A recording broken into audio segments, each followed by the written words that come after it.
दगाबाज रे हाय दगाबाज रे तोहर नैना है दगाबाज रे धोखेबाज रे हाय धोखेबाज रे ये दोनों जोड़ी है ये धोखेबाज रे।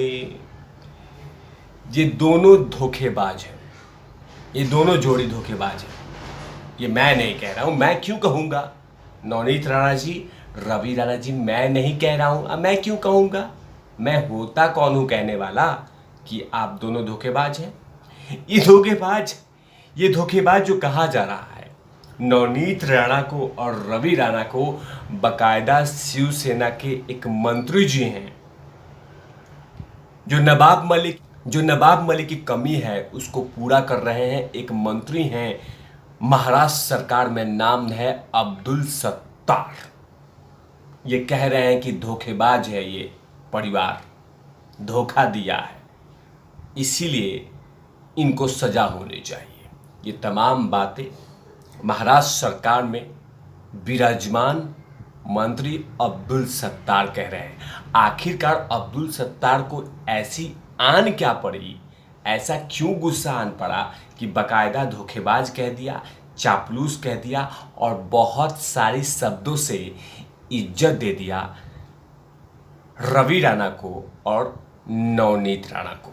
नवनीत राणा भी ऐसे ने काम कर दिया है कि शिवसेना वाले हर विधायक जो ठाकरे सरकार के आसपास में, ठाकरे परिवार के आसपास में मंडराते हैं, वो तमाम लोग कहीं ना कहीं किसी न किसी तरीके से नवनीत राणा पे टारगेट कर रहे हैं। उसी में से एक ये मंत्री जी हैं अब्दुल सत्तार, बकायदा इन्होंने धोखेबाज, मक्कार, ये चापलूस, ये तमाम शब्दों से नवाज दिया है नवनीत राणा को।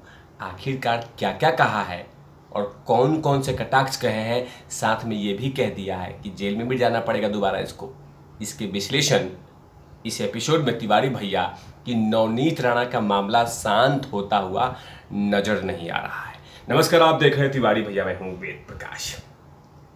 एक तरफ संजय राउत कहते हैं कि लाउड स्पीकर का मामला बंद हो गया, खत्म हो गया, अब कुछ और मुद्दों पे बात किया जाए, लेकिन उन्हीं के विधायक, उन्हीं के मंत्री, उन्हीं के सरकार में विराजमान मंत्री लोग इस तरह की बातें कहेंगे तो नवनीत राणा चुप रहेंगे क्या? बकायदा नवनीत राणा को कह दिया गया चापलूस है, धोखेबाज है। चुनाव जीतने के लिए बकायदा शरद पवार साहब जैसे व्यक्ति का आशीर्वाद लिया, उनको भी धोखा दिया। कांग्रेस पार्टी को भी आशीर्वाद लिया, उनको भी धोखा दिया। यहाँ तक कि अब शिवसेना को गाली दे रही हो। ये तमाम बातें शिवसेना के विधायक मंत्री अब्दुल सत्तार कह रहे हैं। खुद कांग्रेस को छोड़कर शिवसेना ज्वाइन किया है और अब ये कह रहे हैं कि धोखेबाज है, पार्टी छोड़ के आई है, सपोर्ट लिया है, अब पीठ में खंजर घोंपा है। ये तमाम बातें कही है अब्दुल सत्तार ने। अब बकायदा ये बयान दे के खुश कर दिया है उद्धव साहब का कि देखा उद्धव साहब, मैंने बदला ले लिया। लेकिन आखिरकार वो कौन कौन सी बातें कही? नवनीत राणा को हॉस्पिटल से बाहर आते देख और नवनीत राणा ने जो गर्जा है उद्धव ठाकरे सरकार पे और साथ में उद्धव साहब पे कि मानो कि अब ये मामला शांत होता हुआ नजर नहीं आ रहा है। बकायदा नवनीत राणा ने ये चैलेंज कर दिया कि उद्धव जी, महाराष्ट्र में कहीं से भी चुनाव लड़ लो और मुझे हरा के दिखाओ।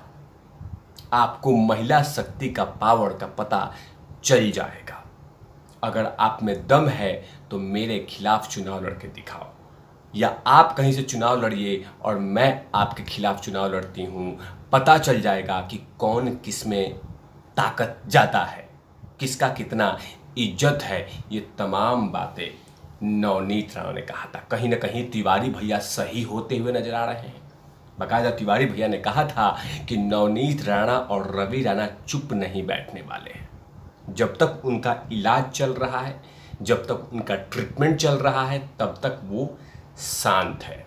क्योंकि जिस तरह से भारतीय जनता पार्टी के नेता लगातार नवनीत राणा के करीब आ रहे हैं, लगातार भारतीय जनता पार्टी के नेता लगातार हॉस्पिटलों में तांता लगा रहे हैं, लाइन लगा रहे हैं, उससे कहीं ना कहीं नवनीत राणा का एनर्जी ट्रिपल और चौगुना, पचगुना, छठगुना, दसगुना, बीसगुना होते जा रहा है।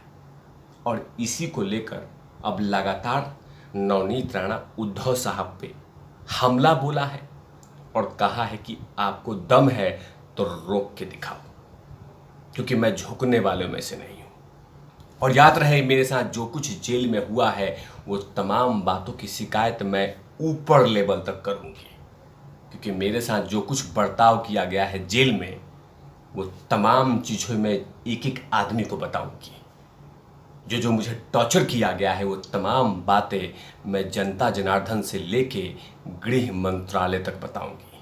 मतलब कहीं ना कहीं नवनीत राणा जेल से बाहर निकलकर मुंह पे ताला नहीं लगाया है या शांत नहीं हुई है, बाकायदा और भी बड़ी एनर्जी में आई है, क्योंकि वैसे भी जनता जनार्दन लगातार नवनीत राणा को और रवि राणा को लगातार इस मामले को लेकर समर्थन दे रही है कि नवनीत राणा की कहीं पे भी कोई गलती नहीं थी।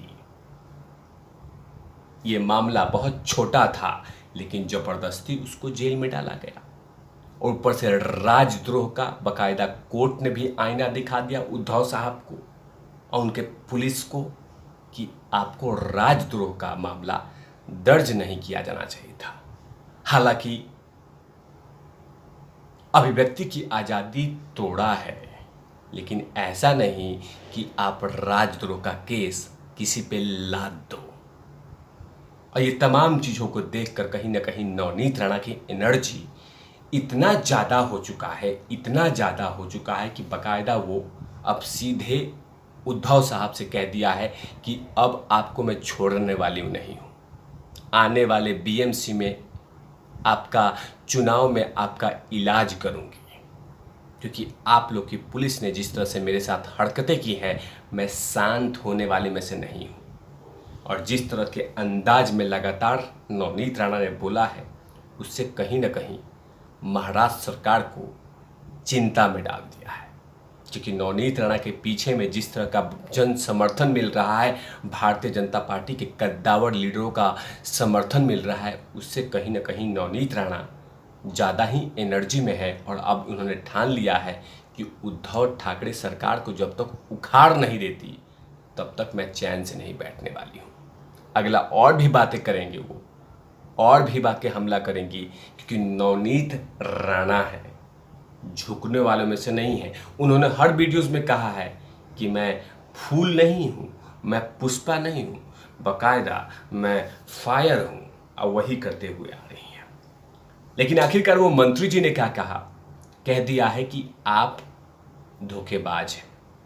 अब इंतजार करना होगा कि नवनीत राणा ऐसे लोगों का जवाब क्या देती है, लेकिन फिलहाल अभी धोखेबाज का टैग लग चुका है। अब वो लोग धोखेबाज कह रहे हैं जो खुद दूसरे पार्टी को धोखा देके शिवसेना ज्वाइन किया है। तब तक के लिए आप देखते रहिए तिवारी भैया, मैं हूं वेद प्रकाश, कैमरामैन ध्रुव लाठी के साथ। Over out lovies.